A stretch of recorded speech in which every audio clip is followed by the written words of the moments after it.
நான் எக்ஸசைஸ் பண்ண உனக்கே மணி வருது. பூசாரி மணி அடிச்சா பொம்பளைங்களுக்கு சாமி வர்றது இல்லையா? ஏழை விவசாயிங்க ஏர் பிடிச்சா பண்ணையாருக்கு தொந்தி வர்றது இல்லையா? தொழிலாளிங்க கஷ்டப்பட்டு வேலை செஞ்சா முதலாளிங்க பென்ஸ் கார்ல போறது இல்லையா?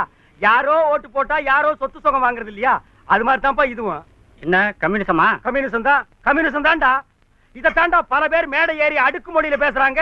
சில பேர் டெல்லிக்கு ஏரோப்ளைன்ல போய் ஜனநாயக சோசலிசம்னு பேசுறாங்க. எல்லா சினிமா ஹீரோக்களும் நெஞ்ச தட்டி கைய தூக்கி பாடுறானுங்க. இதுல என்ன ஒரு உண்மைன்னா இவனுக்கு யாருமே ஏழைங்க இல்ல. டேய் பாத்துறா கண்ணு பட்ட போதே. டைம் என்னது? 8 இருக்கும்னு நினைக்கிறேன். டேய் பாத்துறா கண்ணு பட்ட போதே. ஜல்லியில கொண்டு வந்திருப்பாங்க. வந்திருக்கும்பா. டேய் சொன்னா கேளுடா. அப்ப புறப்பட வேண்டியதானே? கண்ணு படுறதுக்கு முன்னாடி ஐயா. டேய் நாயா ஏன்டா கண்ணு குத்துற?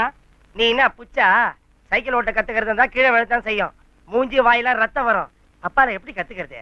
அட நாயே அதெல்லாம் கத்துக்கிறவனுக்கு வேண்டாம். வேடிக்கை பாக்குற எனக்கு ஏன்டா வருது? பாருப்பா கண்ணையும் குத்தி போட்டு நக்கல் பண்றான்.